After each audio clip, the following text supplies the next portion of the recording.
First story. My daughter bullies her cousin, and her cousin just lost her dream career due to her illness and joined as a waitress. So my daughter told her to serve the family at a family dinner as a joke, and they uninvited my daughter from the wedding. So my daughter showed up in a white dress and destroyed their cake. Now everything is ruined. Hi Reddit. I'm dealing with something that's completely blindsided me, and I honestly want to know if I'm wrong for still being upset about this, or if people are just overreacting. My daughter Lee, 22, is a med student.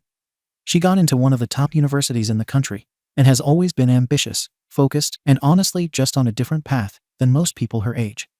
She's not perfect, but she's smart, driven, and cares about doing well for herself. She's my only daughter, and we're very close.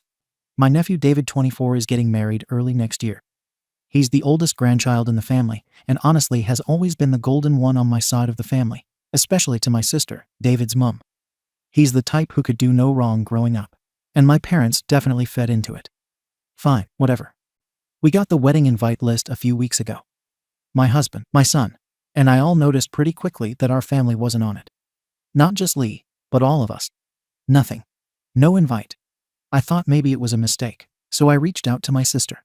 She told me point blank that our family had been left off intentionally, that Lee's not welcome, and they didn't want drama on David's big day. I asked her what the hell she was talking about, and she brought up something that happened 2 years ago. Honestly, I had moved on from it. It was a stupid moment, and we thought it had blown over. Apparently not. So back in 2021, we had a family lunch at this casual Indian restaurant my parents liked. This was a few months after my niece Martha, now 20, had been diagnosed with epilepsy. I knew she was going through a rough time. She'd always said she wanted to be a firefighter, and her condition made that harder. I don't want to downplay that, but she was still functioning fine and was able to get a job as a waitress. We all figured she'd take time to find a new path. At this lunch, Lee and Martha ended up sitting near each other, which I don't think was a great idea. They never really got along growing up. Martha was always a little snappy and quick to take offense, while Lee always had a sarcastic streak. She says things bluntly. I've told her to soften it, but she says people always twist her words no matter how careful she is. Anyway, during lunch, Lee made a few jokes. She referred to Martha as waitress a couple of times and teased her about bringing her food. I didn't even notice it at first. It wasn't in a mean tone. Lee's always had this dry humor that people either get or they don't. Martha, apparently, didn't. At one point, Lee said something like, "Well, you're in food service now, right? I think this table needs refills," and chuckled. Martha just froze and didn't say much, but you could tell she was angry. Then, totally out of nowhere, she picked up this little metal container of curry sauce and dumped it all over Lee's dress. It was this light-colored summer dress Lee had bought with her own money. She had plans to wear it to a small event later that week. She looked shocked. I remember she just stared down at herself for a second before running to the bathroom crying. It wasn't just a spill. It was completely soaked. It reeked of spices and was stained everywhere. My husband got up immediately and told my sister her daughter had crossed a line. We said it was disgusting behavior and left the restaurant. Lee was mortified. She kept saying, "Why did she do that? I didn't even say anything that bad." My sister never called to apologize. In fact, she blocked Lee on everything shortly after that. No explanation, no discussion. My parents called me a couple of days later, not to ask if Lee was okay, but to say Martha was going through a hard time and Lee had provoked her. I was honestly shocked at how quickly they took sides, as if my daughter deserved to be publicly humiliated and assaulted with food because she made a few sarcastic comments. And for the record, this wasn't some innocent girl snapping once. Martha's always had this pent-up jealousy towards Lee. Ever since they were little, she'd roll her eyes every time Lee talked about her interests.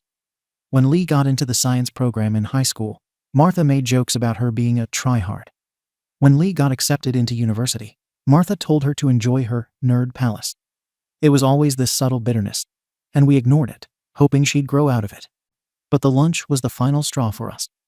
We stopped going to family events where Martha would be. We didn't attend that year's Christmas dinner and opted to spend it with my husband's family instead. Nobody reached out. Not my sister, not David, not Martha. My parents kept pretending it was just a bad day, and every time I brought it up, they'd say, "Can't we move on already?" And now, 2 years later, David's getting married, and apparently we're still unsafe to invite because Martha might get upset. No one asked Lee if she'd even be willing to see Martha again, They just assumed she'd cause a scene. Meanwhile, their side of the family just circles the wagons around Martha like she's this wounded little girl who's never done anything wrong. We tried to keep the peace. Lee even said she was fine staying on the other side of the room if it meant attending. But my sister won't even consider it unless Lee apologizes to Martha. Apologies. For what? Saying a few sentences that weren't even aggressive. My parents say I'm being stubborn and dragging this out. But I genuinely don't understand how this became our fault. David is an adult. He can invite whoever he wants. Sure, but don't act shocked when we're hurt. They didn't just leave Lee out. They excluded our entire household. That's not an oversight. That's punishment. And what really gets me is, David was there when the lunch happened. He saw the food go flying. He knows Martha snapped first. But I guess blood loyalty matters more than truth. We didn't chase them after that. I thought, fine, if this is how they're going to act, we'll stay on our side. But now they're acting like we're the ones holding a grudge. They expect Lee to apologize. But no one's ever asked Martha to explain why she thought throwing sauce in someone's face was acceptable. Not once. Just silence from their end, like it didn't happen. And again, this isn't just about a ruined dress. This was a family event in public. Other tables saw it. Lee was crying in the bathroom, trying to rinse curry out of her bra with paper towels, while everyone else just sat there like it was normal. We left. They stayed and finished their meal like nothing happened. My sister never even texted to see if Lee was okay. Fast forward to now, my son, Lee's brother, found out about the wedding and said he wasn't going either. He's 19 and told me that watching how Martha gets away with everything made him lose respect for David. He said, "Why should I sit in a room with people who didn't defend my sister?" That should have been the end of it. We weren't planning to make drama. Lee had already mentally checked out from that side of the family. But last week, my parents started calling me multiple times a day. Apparently, David told them I demanded an apology from Lee before they'd get invites. Not true. I said I'd consider it if Lee got an apology first, but apparently that's blackmail now. My mother told me I was embarrassing her, that I'm tainting David's big day with bitterness. My father said I was being cruel and petty, and that I should be the bigger person. What does that even mean? Let my daughter get humiliated, and then sit at a table pretending nothing ever happened? I asked them, point blank. Did any of you ever tell Martha she crossed a line? They didn't answer. They just said Martha was grieving her dream, and that Lee shouldn't have poked the bear. So now my daughter is blamed for being targeted because someone else was struggling. Here's something I haven't mentioned yet. This wasn't the first time Martha lashed out. A few years before the curry incident, we were at a family barbecue, and Lee brought up an award she got in school. Martha cut her off mid-sentence and loudly said, "God, Lee, do you ever stop bragging?" She said it in front of everyone. My sister laughed like it was some bonding joke between cousins. Lee just shut down after that. At another birthday party, Martha made a snide comment about Lee's clothes being too preppy and said she dressed like she was auditioning for med school. That was before Lee even applied. This has been ongoing. Passive digs. Undermining. Then the sauce. It didn't come out of nowhere. So yeah, when I hear people say we're dragging things out, it just feels like they've all decided to pretend Martha's behavior doesn't count. Like, it's fine if she humiliates people as long as she's the one who's struggling. Lee wasn't allowed to have a bad day. Lee wasn't allowed to be sarcastic. But Martha, permanent free pass. And now we're not invited to a family wedding. And I'm supposed to just accept that. They want peace. Then maybe hold the person who started this accountable. I'm tired of being told we should move on when nothing was ever resolved. Lee didn't get justice. She got silence and blame. That's the message they're sending. Stay quiet or stay gone. I know how this will look to outsiders. It's just a wedding. But that's not what it's about. It's about respect. Lee wasn't just uninvited. She was erased. And the rest of us were collateral. That's what hurts. I'm not saying David has to rebuild bridges. He can do whatever he wants. But they don't get to act shocked that we're not okay with this. They made a choice. And so did we. I just want to know if I'm completely out of line for refusing to let this go until anyone actually acknowledges that what was done to Lee was wrong. Is that really too much to ask? Aita? Comments. Comment 1. YTA. Lee's going to be in for a rude awakening when she's on a hospital floor and realizes patients and coworkers don't give a damn about test scores or sarcasm. Being smart isn't a license to belittle people. Her jokes weren't witty. They were aimed at someone vulnerable in front of the whole family. And she did it knowing there'd be no pushback because Martha's always been seen as the lesser cousin. That wasn't teasing. That was humiliation dressed up as dry humor. People snap when they're pushed too far. And if someone threw curry on Lee, maybe she'd think twice next time before using someone else's grief as a punchline. You don't poke at someone who just lost the career they were building their whole life around and act surprised when it blows up in your face. Lee didn't deserve to be physically attacked, but she deserved consequences. And no, this isn't about address. It's about basic decency, which was missing from your daughter long before that lunch. Maybe your family's done coddling Lee because they're tired of pretending her cruelty is intellect. Comment 2. Nobody in this family talks like normal humans. Everything is passive, sarcastic, and way too proud to be the first one to say, "Hey, that sucked. Let's figure it out." You're all so used to beef being the baseline that a 20-year-old girl dumping food on another is seen as just another Tuesday. You say Lee's jokes weren't aggressive. But come on, little people like you are only useful for fetching food. That's not sarcasm. That's a flex. That's someone who's winning in life and wants the losing party to feel it. Then it backfired, and now she's the victim. On the flip side, Martha's been resentful for years, clearly insecure, and no one in her corner told her how to deal with those emotions properly. So it all blew up literally, and your side of the family just pieced out like you were morally above it all. David excluding you isn't a punishment. It's damage control. He probably wants to get married without someone airing out old wounds over the appetizers. Doesn't mean he's right, but he's not crazy for not trusting this powder keg. YTA. Comment 3. I don't even care about the wedding. This whole mess is a slow-motion family implosion that's been brewing since these girls were kids. Cousins don't just blow up like this, unless the adults let the resentment grow unchecked. Where the hell were the parents back when the snide comments started? You mentioned incidents from years ago, and no one stepped in then. Everyone let it fester. And you? You're still trying to win. This isn't about Lee being mistreated anymore. It's about scoring a moral victory before you consider reconnecting. You're tying the wedding invite to a forced apology, which you know won't be sincere and probably wouldn't satisfy you even if it happened. Your real issue is that the family picked Martha, and that stings. I think what happened sucked for Lee, but you're not asking the right question. You're not asking how to heal anything. You're asking how to be right. That's why no one's budging. They all see it. Comment 4.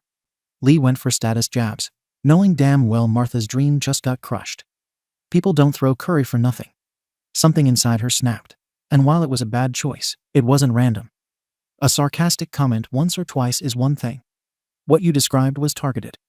Constant digs at someone who's already hit rock bottom aren't clever. They're cruel. You keep saying Lee's blunt and dry, like the entire room just misread her. Nobody misreads it every time. Your defense of her tone, while ignoring the impact, says a lot. On the other hand, freezing out an entire family over this for 2 years is overkill. One bad lunch turned into a cold war, and now a wedding invite has turned into a hostage situation. The people who should have stepped in you, your sister, your parents all took sides and let it rot. David probably just doesn't want this energy at his wedding. Can't blame him. If peace was the goal, someone should have reached for it a long time ago. Nobody did. Now it's too far gone, and everyone's pretending like one apology fixes it. Update.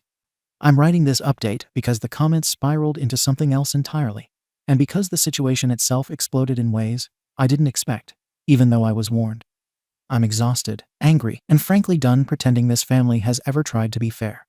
A lot of people accused me of manufacturing drama and refusing to understand Martha's pain. I understand it just fine. I simply don't accept the version of events where my daughter is reduced to a cartoon monster, and everyone else gets excused for their behavior.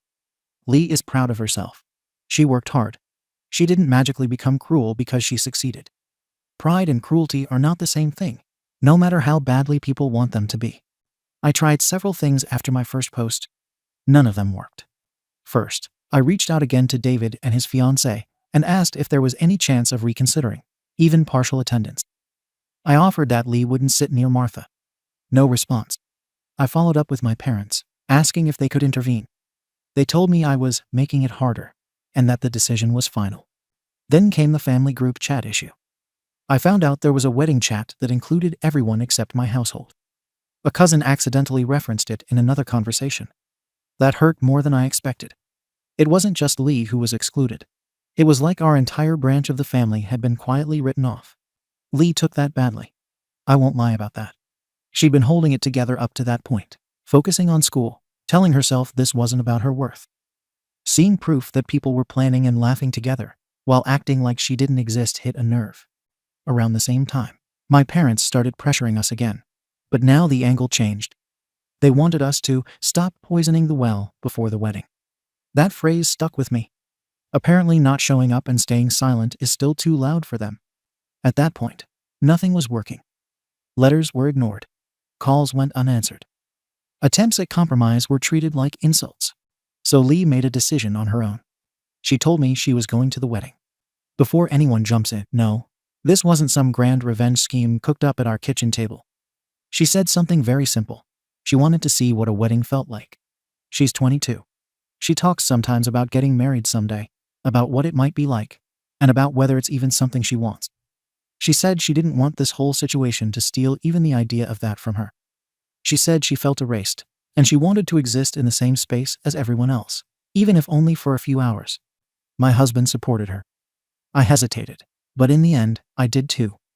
Maybe people will crucify me for that, but I won't pretend I regret standing by my child. Lee went with her boyfriend. She wore a white dress. I know exactly how that looks. It wasn't a bridal gown. It wasn't elaborate, but yes, it was white. She said she didn't even think about the color at first, then decided she didn't care.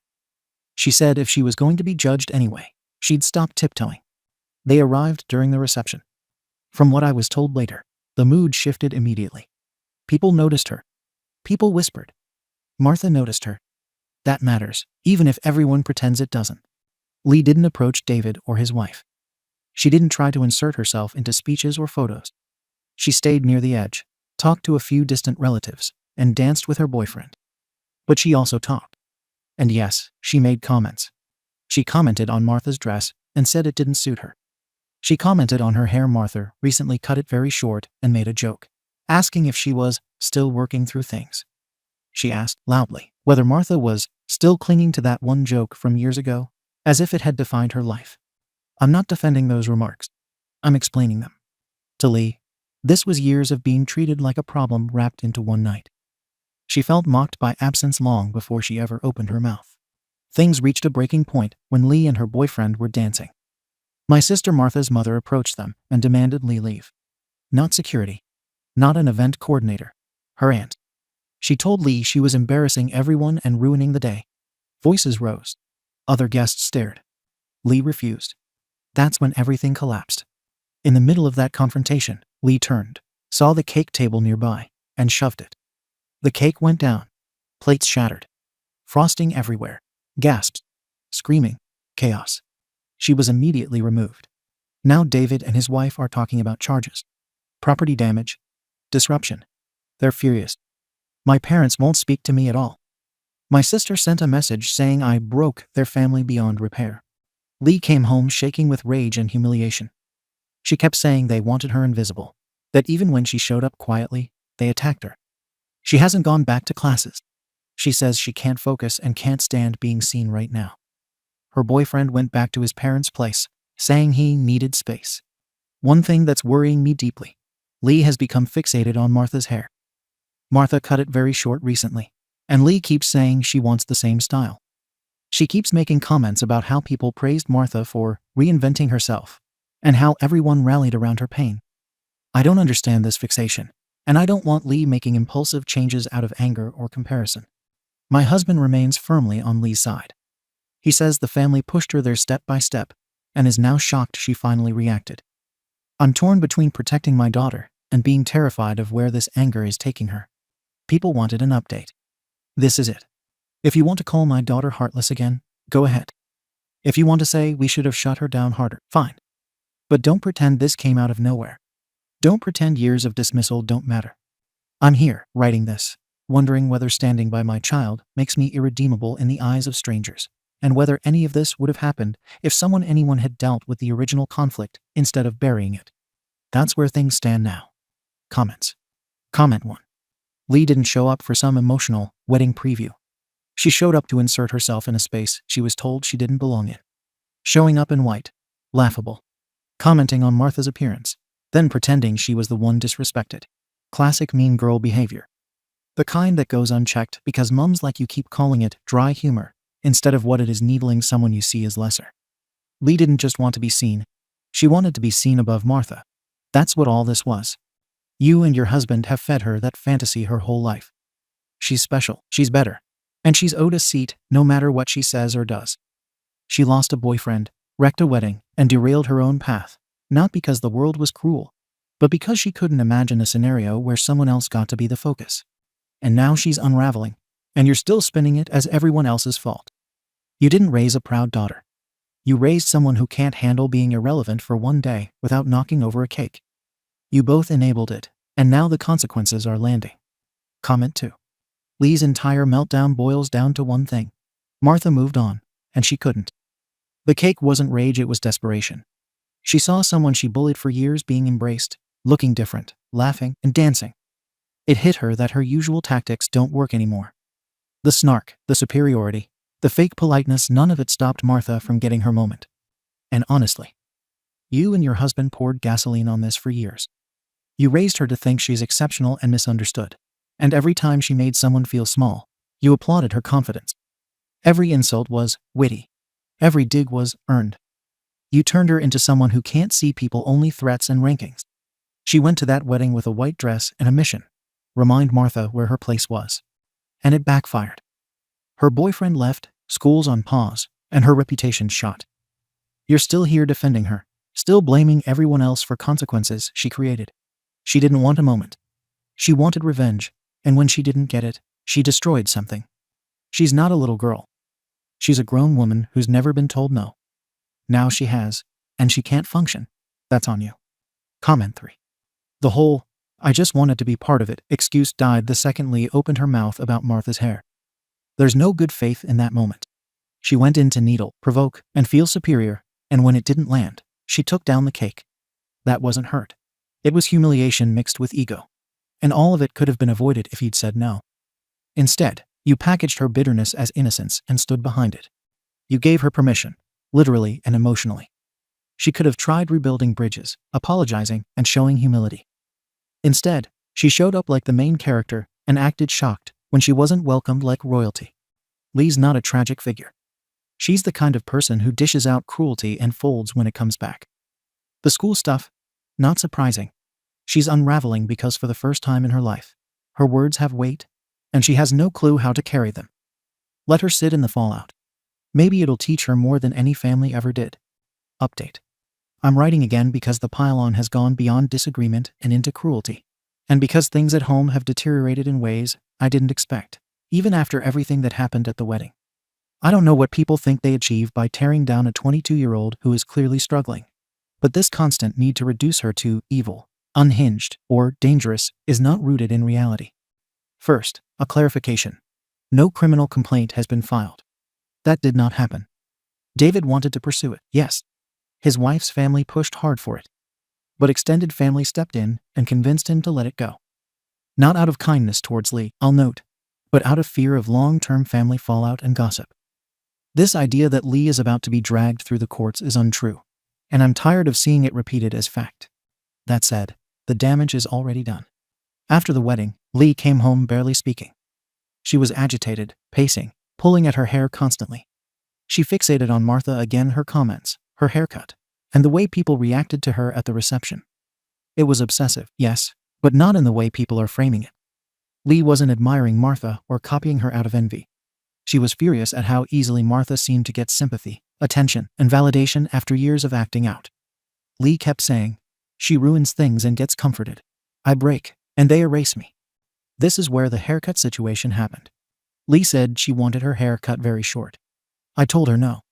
I didn't forbid her as if she were a child, but I made it clear I wouldn't support a drastic change made while she was spiraling. Her hair was long, healthy, and something she'd always taken pride in. She was shaking, crying, and talking in circles. I said we would revisit it later, when she'd calmed down. She didn't wait. While I was out buying groceries, she took scissors and cut it herself in the bathroom. Not trim. Not a few inches. Clumps. Uneven sections. Jagged lines. By the time I got home, the sink was full of hair, and she was staring at herself like she'd just woken up from something she couldn't undo. I took her to a stylist that same afternoon.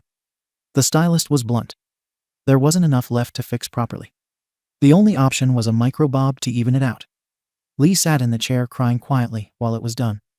When it was over, she looked older, harsher, and completely unlike herself. She hated it immediately. She hasn't stopped hating it since. Her boyfriend came by later that evening. He tried to be supportive at first, but he kept looking at her hair. He asked if she was okay. Not once, but several times. The next day he told her he needed space. 2 days later, he ended the relationship. He said he didn't recognize her anymore and felt like everything around her was chaos. People online seemed to celebrate that, as if it's some deserved punishment. It's vile. Then things got worse. My husband and I discovered that Lee had failed multiple classes last term. Not barely passed failed. She hid it from us. We found out when an academic notice came in the mail about her enrollment status. My husband was crushed. He's been nothing but proud of her for years, telling everyone she'd be a doctor someday. Finding out she was drowning silently and lying about it broke something in him. He's distant now, quieter. Lee refuses to return to campus. She says she can't face people with her hair like this, especially after the wedding story spread. She's convinced everyone sees her as unstable. Whether that's true or not, the fear is real to her. She started therapy. I arranged it myself. She goes twice a week and barely talks afterwards. And yes, I blame Martha for far more than people want to admit. People keep pretending Martha disappeared from this story after the Curry incident. She didn't. After the wedding, Martha made comments. Multiple relatives told us. She mocked Lee's appearance. She asked if Lee was trying out new personalities. She laughed about the cake. She played the injured party again, soaking up reassurance. Then, during one phone call when my sister thought Lee wasn't listening, Martha joked about how white dresses really bring out crazy. Lee heard that. And still people expect her to heal quietly. As for the accusation that Lee is obsessed with Martha, that narrative is convenient but wrong. Martha didn't even pierce her ears until recently. Now she suddenly has multiple piercings similar to Lee's old photos. I mentioned this once, cautiously, and was told I was imagining things. Maybe I am. Or maybe people only see patterns when it suits them. I also reached out to my parents again. I asked them why they've never once told Martha to stop talking about Lee. My mother said she didn't want to reopen wounds. Apparently Lee's wounds are fine to keep poking. I contacted David directly one last time. I told him Lee is not okay. That she is isolated, grieving, unraveling. His response was short. He said his priority was his wife, and that Lee made her choices. He added that Lee should learn to live with consequences. I don't think he understands how cold that sounded to someone watching her child fall apart. People keep saying Lee wanted attention. If that were true, she wouldn't be hiding in her room with the blinds shut. She wouldn't be refusing school. She wouldn't be sobbing over a hairstyle she can't fix. Attention doesn't look like this. And I am beyond furious at the suggestion that her future is over, or that she deserves this downfall. Lee will still be a doctor. She is intelligent and capable, and has worked too hard to be reduced to one night and one mistake. David and Martha will remain exactly where they are, with exactly the tools they've always had. The same goes for David's wife, who watched all of this from a distance and decided who is expendable. If defending my daughter makes me unpalatable, so be it. But I refuse to accept a story where one young woman's mistakes are treated as proof she's irredeemable, while another's cruelty is wrapped in excuses and sympathy. We are dealing with real consequences here. Hair that won't grow back overnight. A relationship that ended. A father nursing disappointment. A young woman doubting whether she belongs anywhere anymore. So no, I won't get perspective by turning my back on her. And I won't accept that this implosion exists in a vacuum. We're suffering enough without strangers sharpening their knives. Comments. Comment 1. I don't even think Lee's the root problem here. You and your husband built her reality, brick by brick. She's the product of years of being told she was right, gifted, misunderstood, and everyone else who didn't get her was just jealous or inferior. Now she's 22, failing classes, dumped, spiraling over a haircut. And you're still blaming Martha like she personally walked into your house and cut Lee's hair in her sleep. That's insane. She knocked over a cake at a wedding, mocked a cousin's trauma, lied about school, sabotaged herself. But you haven't once written a single sentence that holds her accountable in a real way. And until you do, none of this ends. And Martha. All she did was exist. She cut her hair and got earrings, and suddenly she's trying to steal Lee's identity. Maybe Lee's not the only one who needs therapy. This obsession with being wronged has turned your whole family into a mess. Let Lee figure out who she is outside of this chaos. Because right now, she's not becoming a doctor. She's becoming the person people avoid not out of hate, but out of exhaustion. Comment 2. The haircut wasn't about Martha. It was Lee trying to erase the version of herself that no longer worked. The problem is, she doesn't know who's left underneath.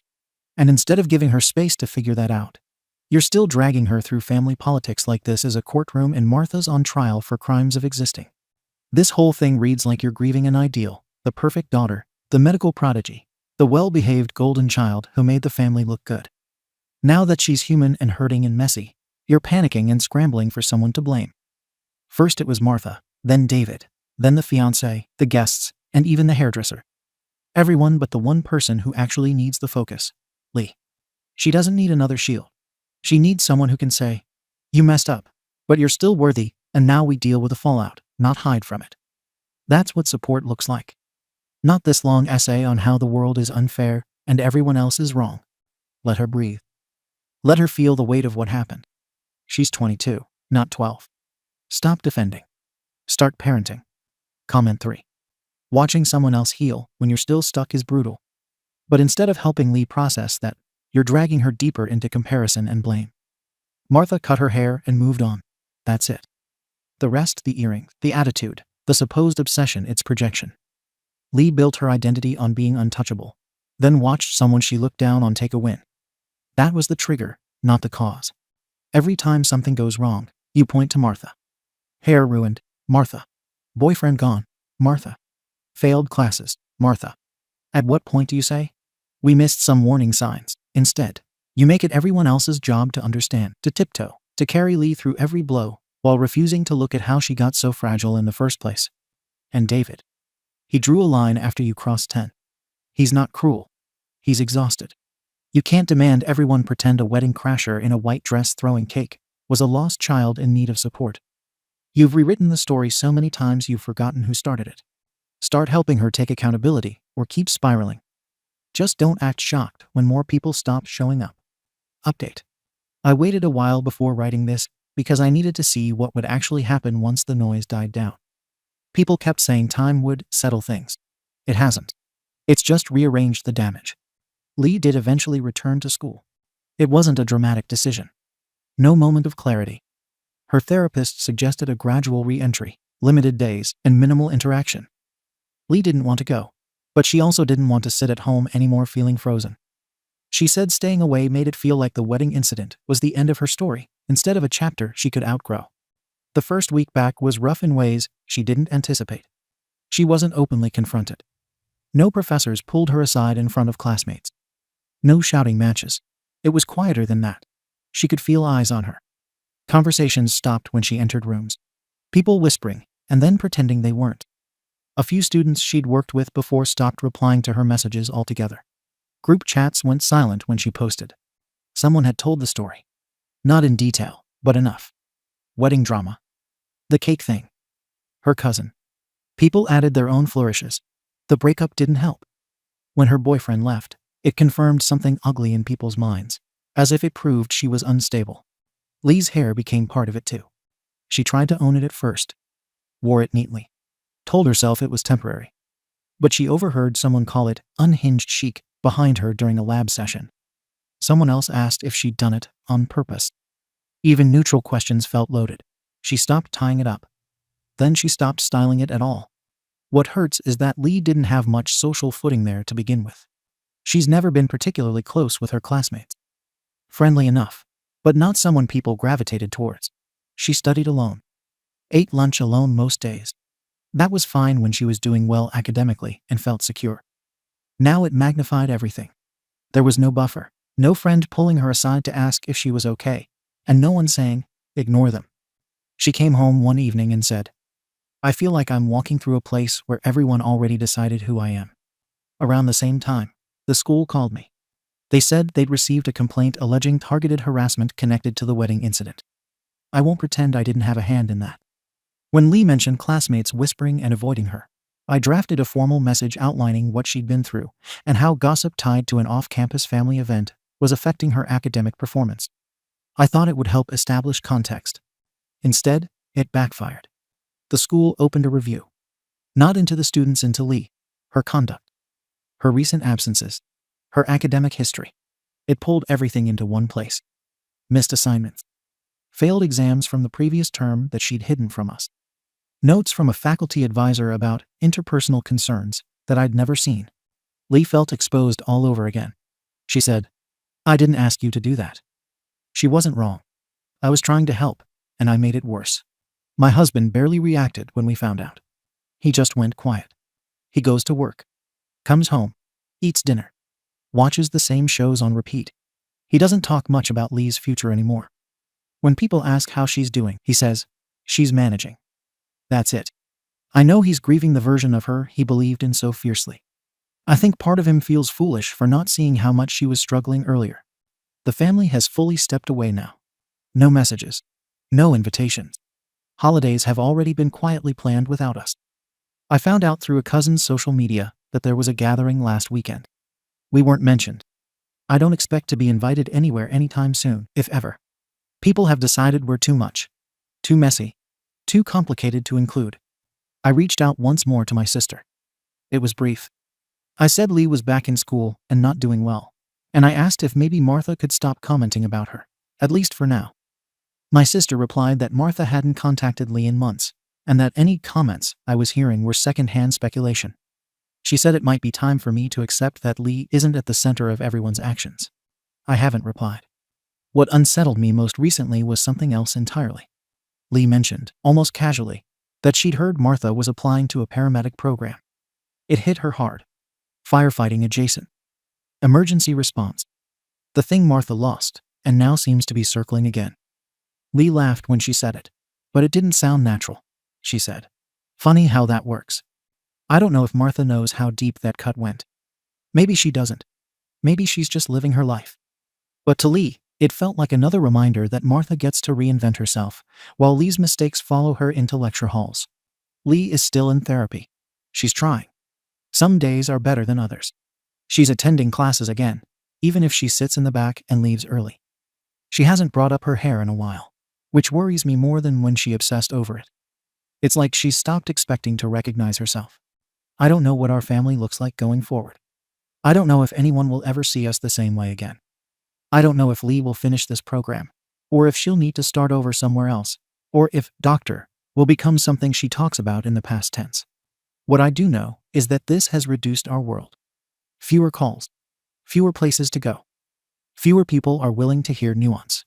I'm tired. My husband is surviving day to day.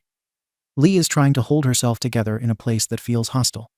And I'm standing in the middle of it, wondering how one family lunch and one wedding managed to unravel everything we thought was solid. People wanted to know how it ended. It hasn't. Comments. Comment 1. There's a difference between suffering and consequence. Lee's going through both, but you keep pretending they're the same thing. She hurt people. She mocked someone at a family event, crashed a wedding in a white dress, insulted the bride's cousin, pushed a cake, and then tried to bury it like nothing happened. What she's feeling now, shame, isolation, regret, is what comes when no one teaches you how to deal with being wrong. She was never built for resistance. One crack and the whole thing collapsed. The school wasn't out to get her. Her classmates didn't invent this story. It followed her because she made it loud. And honestly, people are done. Your husband is checked out, your family's gone quiet, and your daughter doesn't trust you after you involved the school behind her back. You don't need a scapegoat. You need to stop circling the fire and pretending Martha's shadow is the problem. You've raised someone who can't function in a world that doesn't worship her. The sooner she and you face that head on, the less alone she'll feel when the next consequence hits. Comment 2. Lee's story is what happens when someone gets told for too long that being special means being untouchable. She probably was the smartest in the room for years, but nobody taught her how to lose, how to be humbled, or how to listen when someone says, "That hurt me." And now the world's not clapping, and she doesn't know what to do with herself. You blame Martha for everything, for the haircut spiral, for the social collapse, and even for being in a career path your daughter once wanted. But what if Martha just survived in a way Lee didn't? What if she processed her trauma quietly and moved on while Lee kept picking at hers until it bled? Lee's school isn't full of enemies. Her classmates aren't whispering because they're cruel, they just don't want to get dragged into someone's emotional wreckage. People protect their peace. Lee doesn't offer that right now. It's okay to be heartbroken for your kid. But it's not okay to weaponize that grief into conspiracies and witch hunts. If Lee ever wants to come back from this, she'll need a mother who helps her grow, not one who keeps score on her behalf. Second story. My mom stole my girlfriend's national ID, and it turns out she has everyone's ex's ID. I don't know how to confront her. I have been dating my girlfriend for 3 months. A couple of hours ago, I was helping my mom upload a file from her WhatsApp web.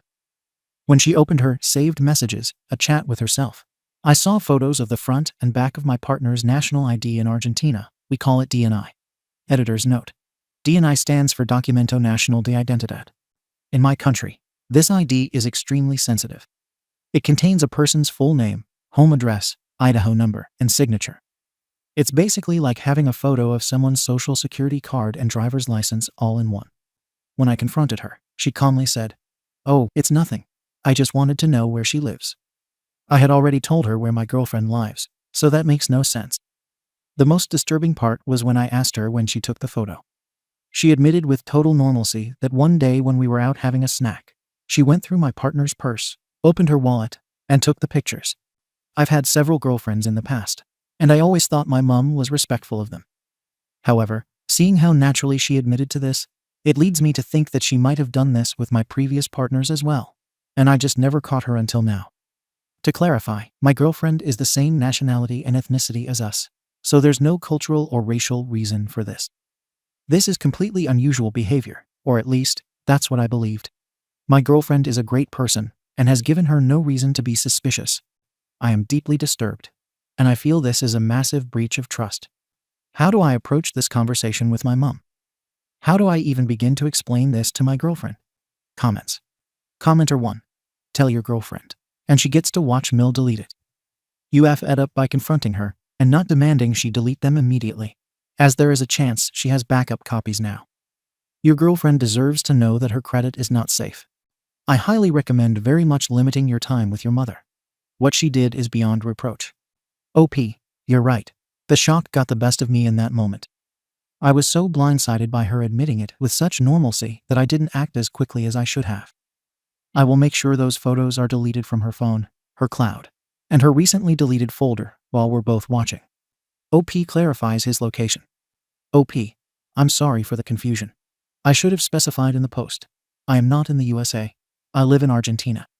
My girlfriend and I are both local citizens, so there are no immigration issues or ICE concerns involved at all. This makes her behavior even more confusing and disturbing to me. It seems to be purely about a lack of boundaries and control. Commenter 2. Did you delete the photos and tell her that was a huge breach of privacy, and you're very disappointed in her? I'd start with that. Commenter 3. Is there any chance she might be trying to impersonate being your GF? Identity theft. Lots of services have a way of confirming your identity by you uploading images of your identification card or passport for verification. Update. Hey, I'm back. Things definitely took a turn for the worse. If that was even possible. Brief summary. My mom took pictures of my GF's ID. While we were away, I found out. After discovering those first photos, I asked my girlfriend to meet me for dinner so I could explain the situation to her in person. She was understandably upset and scared, but she appreciated my honesty and the fact that I told her ASAP. However, she made it clear that she no longer feels comfortable or safe coming to my house, which I completely respect. I finally had a serious confrontation with my mom, and she didn't even try to deny it. In fact, she admitted with terrifying calmness that she has done this with every single one of my previous partners. Not only that, but she also has done it to my siblings' partners as well. She insists she doesn't do this to steal identities or commit fraud. In her mind, she is doing it strictly for security reasons to protect the family. However, seeing the folders files she had on everyone was absolutely mortifying. My siblings have been married to their respective partners for over 10 years, and she still kept those files on them. I'm definitely telling them next. She had photos of IDs belonging to my sister-in-law, brother-in-law, and many of my friends. But the thing that made my skin crawl was finding a picture she had taken of a thong I had recently bought as a gift for my girlfriend. I forced her to delete every single photo and backup in front of me. I made sure to empty the recently deleted folder and the trash on her phone and cloud storage to ensure nothing was left. Seeing that she has no remorse, I realized I couldn't stay there for another minute. I've officially moved out, and I'm currently crashing at my best friend's apartment. My girlfriend doesn't blame me, but we are maintaining a strict boundary with my mother. No contact. I'm still processing this total betrayal of trust. Since I left, my mother has been sending me money. About 100,000 Argentine pesos, roughly 100 USD. Give or take editor's note. Approximately 70 USD every couple of hours to try and bribe me to come back. And I have ignored her completely. I am honestly devastated. I feel like I've lived for 24 years with a person I didn't even know. Seeing this side of her has completely shattered my perception of so many things. It's a level of betrayal that I'm still struggling to process. I also want to thank everyone who commented on my previous post. Your support and perspective gave me the strength to confront her and take the necessary steps to protect my partner and my own sanity.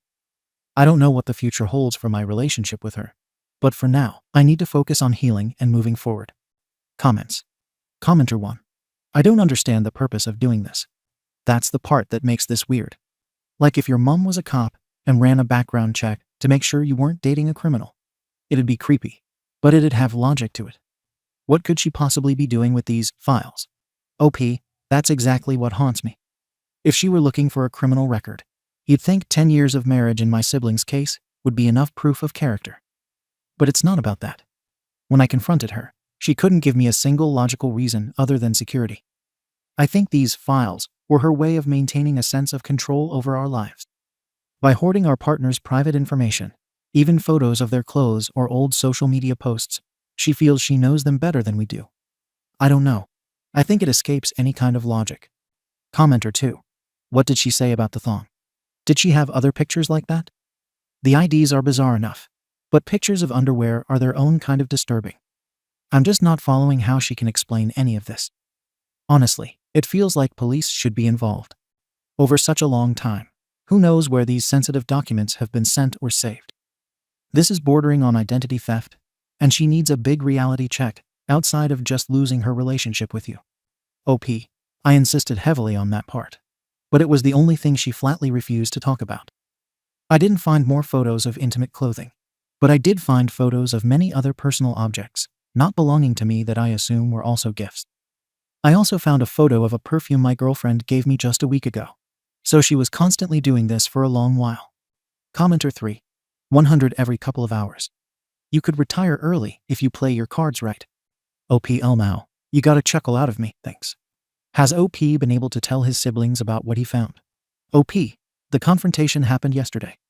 I spent the last few hours focused on moving my belongings to my best friend's place and making sure my girlfriend felt safe and supported. I am actually on my way to my sister's house right now. My brother is there for dinner, so it's a rare opportunity to talk to both of them at once. Since they are both busy adults with kids and jobs, I need to handle this ASAP. I think nephews are there too, so I'll have to find a quiet moment to pull my siblings aside without causing some kind of scene in front of the kids. Additional information from OP. OP, well, I talked to them when my nephews were asleep. My brother 45 and my sister 41 had been living with this for a lot longer than I realized. When I told them, my brother's first reaction was, "Wait, you didn't know?" He was almost casual about it. He told us that when they were kids and had friends over, my mom used to steal small belongings from their friends and keep them in a hidden box. My sister, on the other hand, was absolutely horrified. She started crying, saying, "That explains why my friends always complained about losing things at our house." It turns out this isn't a new security obsession. It's a lifelong pattern of behavior. She's been collecting pieces of people's lives for decades. My siblings just grew up thinking it was normal, or were too young to understand how disturbed it was. I feel sick to my stomach, knowing that this has been going on since before I was even born. My sister-in-law was absolutely horrified to learn about the files, but my brother-in-law actually laughed in, and it all makes sense now kind of way.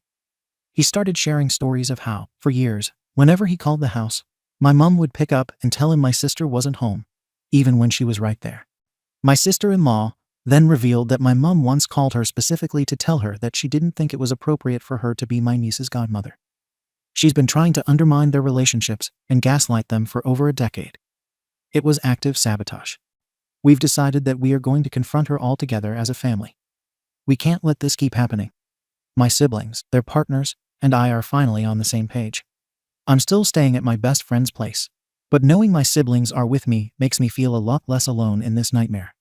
Thank you for watching the video. If you are interested in listening to these kinds of stories, we've got more in store for you. Simply subscribe to our channel, hit the like button, and share it with your friends.